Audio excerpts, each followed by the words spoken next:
नमस्कार दोस्तों, मैं इंद्रजीत सरोज आपका अपने YouTube चैनल जनरल इन्फॉर्मेशन में स्वागत करता हूं। अभी हम देखने वाले एक आर्टिकल जो कि भारत और चीन से रिलेटेड है और LAC है जो इसी पे बात कुछ बोली गई है। भारत चीन LAC पर तनाव कम करने के समझौते पर पहुंचे। जो तनाव चल रहा है दोस्त 2020 से अब तक, इसे कम करने के समझौते तक ये लोग पहुंच गए हैं और ये तनाव 2020 से चल रहा है। गलवान रैली का जो घटना हुआ था उसके बाद से स्थिति 2020 में जहां थी वहां वापस आ गई है। जो सैनिक, चाइना के सैनिक इंडिया में घुस आए थे, इंडिया का जो बॉर्डर LAC था इस पार आ गए थे, ये लोग दोबारा अपने पोजीशन पे चले गए हैं और कुछ स्थिति बनी हुई। एक कौन बोला? यह जयशंकर जी बातें बोले हैं। यह घोषणा ब्रिक्स समिट से पहले आया है। जी, जो न्यूज बाहर निकल के आया ये ब्रिक्स समिट से पहले निकल के आया हुआ है। क्या चीजें हैं ये चीज हम पूरा आर्टिकल में देखेंगे। चलिए दोस्त शुरू करते हैं पूरा आर्टिकल। इससे पहले ऐसे आर्टिकल देखने के लिए दोस्त प्लीज आप चैनल को सब्सक्राइब कर लेना और वीडियो को लाइक कर देना ताकि हमें थोड़ा मोटिवेशन मिले। दोस्तों में शेयर करना ताकि ऐसे इंफॉर्मेशन और दोस्तों तक पहुंच पाए। अगर ऐसा आप करते हो तो आपको थैंक यू सो मच। सामान्य जानकारी के लिए दोस्त चैनल को जरूर सब्सक्राइब करना है आप। अब आगे हम लाइन टू लाइन आर्टिकल देखते हैं। भारत और चीन ने वास्तविक नियंत्रण रेखा, जिसको हिंदी में ये बोलते हैं वास्तविक नियंत्रण रेखा LAC, इंग्लिश में इसको बोलेंगे हम लाइन ऑफ एक्चुअल कंट्रोल। तो आप हिंदी इंग्लिश दोनों देख लिए। पर गश्त व्यवस्था और सैन्य गतिरोध के समाधान पर एक समझौता किया है। किसने? चीन और भारत ने। केंद्र सरकार ने सोमवार को घोषणा की एक सफलता में अधिकारियों ने द हिंदू को बताया कि इसमें डेमचोक और देपसांग के शेख से संघर्ष बिंदु शामिल है। जी, जो 5 बिंदु थे उस टाइम वो सब बिंदु शामिल है जिसका इन्होंने नाम बताया हुआ है। विदेश सचिव विक्रम मिस्री, ये कौन? विक्रम मिस्री कौन है? ये विदेश सचिव है। तो बार बार जब अब आएगा मिस्री तो आप कंफ्यूज मत होना, विदेश सचिव का बात हो रहा है। ने मंगलवार को ब्रिक्स शिखर सम्मेलन के लिए प्रधानमंत्री नरेंद्र मोदी की रूस यात्रा पर, जी मंगलवार को ब्रिक्स सम्मेलन क्या है? शिखर सम्मेलन है रूस में। तो ये कहाँ जाएंगे? अपने प्रधानमंत्री नरेंद्र मोदी जी रूस जाने वाले हैं।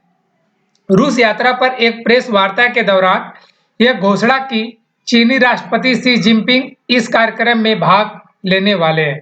जी, हमारी तरफ से नरेंद्र मोदी जी जा रहे हैं ब्रिक्स समिट सम्मेलन में और चाइना की तरफ से उनके खुद के प्रेसिडेंट शी जिनपिंग आ रहे हैं। तो इसका मतलब शायद बायलैटरल बातें हो सके, अभी इस चीज का पुष्टि नहीं हुआ है। श्री मिस्री ने कहा, मतलब विदेश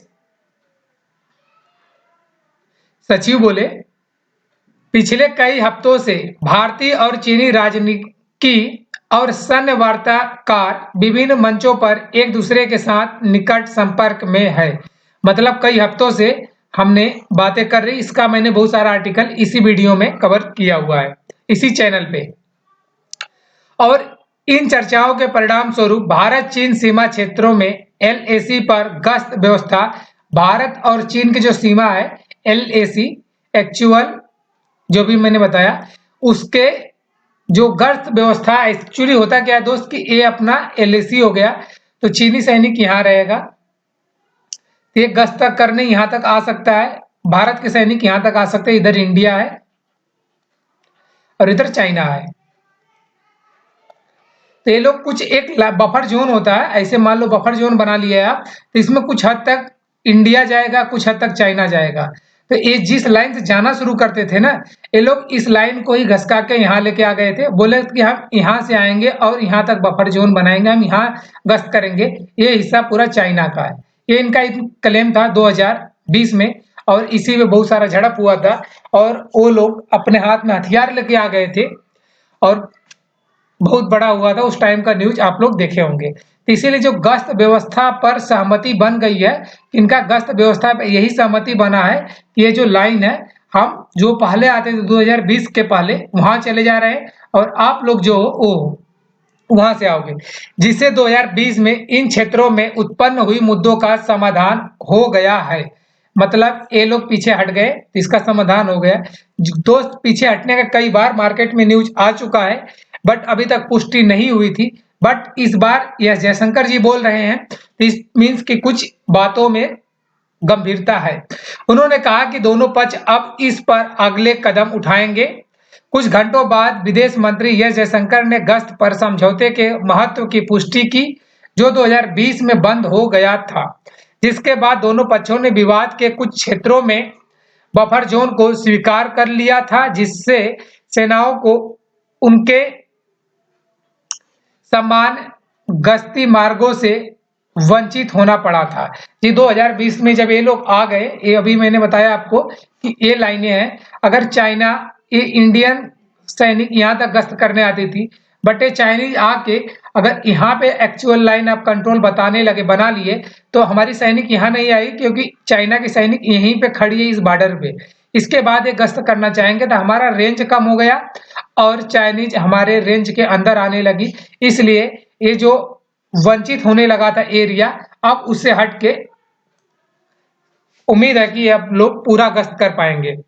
जबकि विदेश मंत्रालय ने समझौते के बारे में और भी विवरण नहीं दिया। विदेश मंत्रालय ने नहीं दिया, मतलब विदेश सचिव कुछ नहीं बोले। और क्या गश्त के उद्देश्य के लिए बफर जोन मौजूद रहेंगे? जो गश्त के लिए बफर जोन है वो मौजूद रहेंगे। श्री मिस्री ने कहा कि दोनों पक्ष उन मुद्दों पर एक समझौते पर पहुंच गए हैं जिन पर चर्चा की जा रही थी। बफर जोन के लिए, बफर जोन के मुद्दे पर हम पहुंच गए हैं। श्री जयशंकर ने टेलीविजन चैनल एनडीटीवी को दिए एक साक्षात्कार में कहा, इसके साथ ही हम 2020 की स्थिति में वापस आ गए हैं। जो 2020 की स्थिति थी वहां पे हम वापस आ गए हैं। इसके साथ ही हम कह सकते हैं कि चीन के साथ विघटन प्रक्रिया पूरी हो गई है।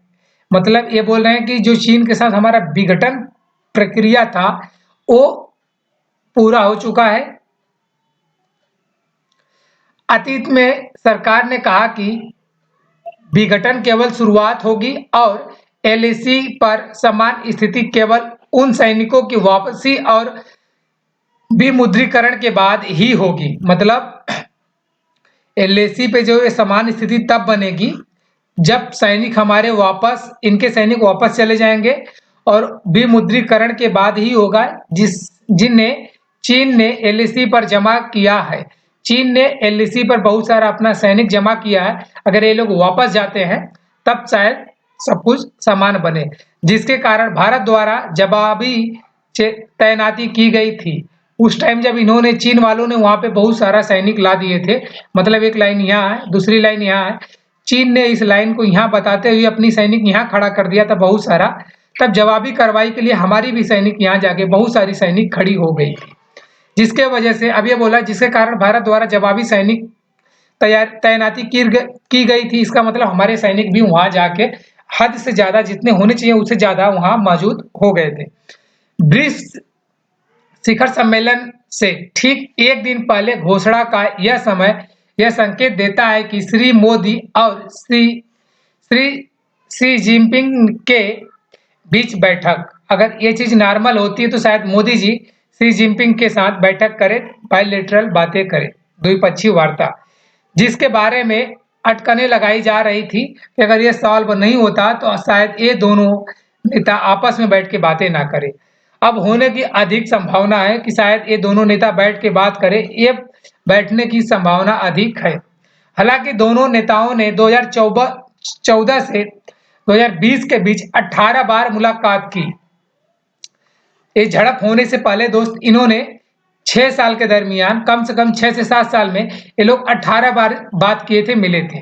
लेकिन गलवान घाटी में झड़पों के बाद से उन्होंने केवल 2 बार सार्वजनिक रूप से बात की, मतलब 2 मीटिंग में ही मिले थे अब तक।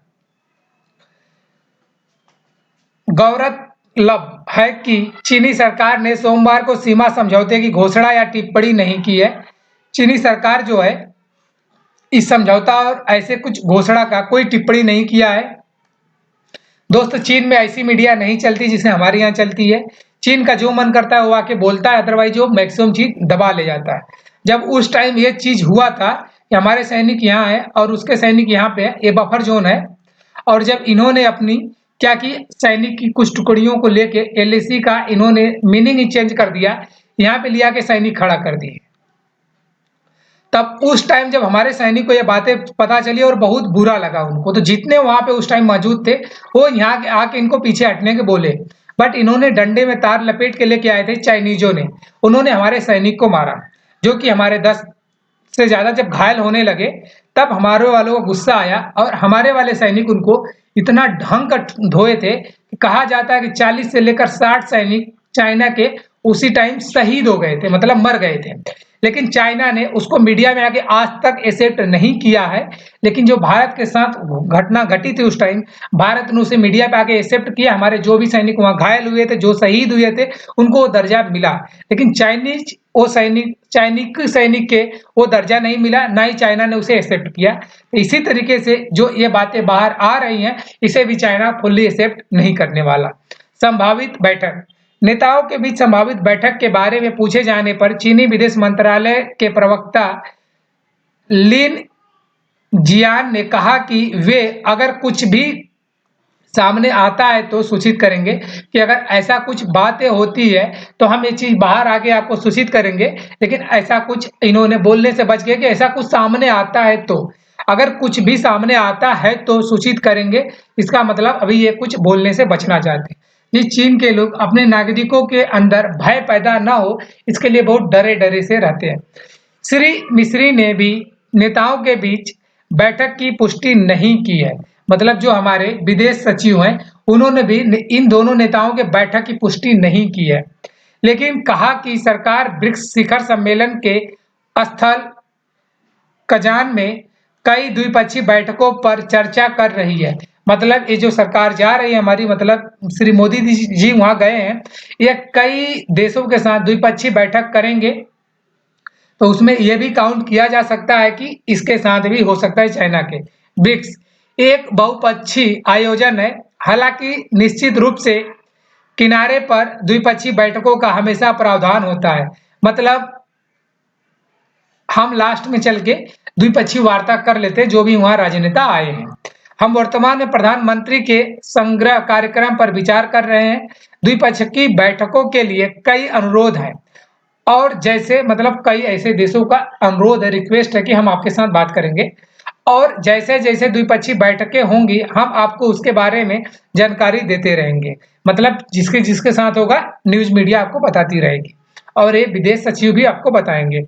विदेश सचिव ने इस बात से इनकार नहीं किया कि चीनी नेता के साथ बैठक उनमें से एक थी। मतलब उन्होंने इनकार नहीं किया, जो कई सारी बैठकें हैं उनमें से चीनी नेता का भी एक है, इसे उन्होंने मुकरा नहीं है, शायद उनमें शामिल हो सकता है। श्री मिस्री जो पहले चीन में भारत के राजदूत थे, मतलब अभी जो विदेश सचिव हैं, ये भारत के राजदूत बन के चाइना में काम किए हुए हैं, और हाल की वार्ताओं का एक महत्वपूर्ण हिस्सा थे। अभी जो हाल में वार्ता हम दोनों की बातें चल रही है, उनमें एक हिस्सा है। मिस्री साहब ने दोनों पक्षों के बीच समझौते के बारे में और जानकारी नहीं दी। मतलब इन दोनों के बीच में क्या समझौता हुआ इसके बारे में उन्होंने बहुत सारा जानकारी नहीं दिया। उन्होंने हाल ही की बैठकों का उल्लेख किया है। मतलब हाल में जो बैठक हुई उसका उन्होंने बताया, जिसके कारण ये सफलता मिली, जिसमें जून जुलाई में श्री जयशंकर और चीनी विदेश मंत्री वांग ई के बीच 2 बैठकें। जी, जून जुलाई में अपने विदेश मंत्री का 2 बैठकें हुआ था चाइनीज विदेश मंत्री के साथ, जिसका नाम है वांग ई। जुलाई अगस्त में राजनीतिक और सैन्य अधिकारियों के WMCC तंत्र की 2 बैठकें, और उसके बाद सितंबर में राष्ट्रीय सुरक्षा सलाहकार अजीत डोभाल और श्री वांग के बीच बैठक शामिल थी। मतलब बहुत सारी बैठकें हुई, जिसके बाद से ये फैसला बाहर आया, निर्णय निकल के बाहर आया। आगे देखते हैं ब्रिक्स सम्मेलन के बाद क्या निकल के आता है। सब कुछ मैं इसी चैनल पे आपके साथ शेयर करूंगा। अगर आपको ऐसे न्यूज़ देखने होते हैं, ऐसे इन्फॉर्मेशन, तो प्लीज़ चैनल को सब्सक्राइब करना, आप वीडियो को लाइक करना, दोस्तों में शेयर करना और वीडियो को आप ज़रूर लाइक करना ताकि इससे हमें मोटिवेशन मिले।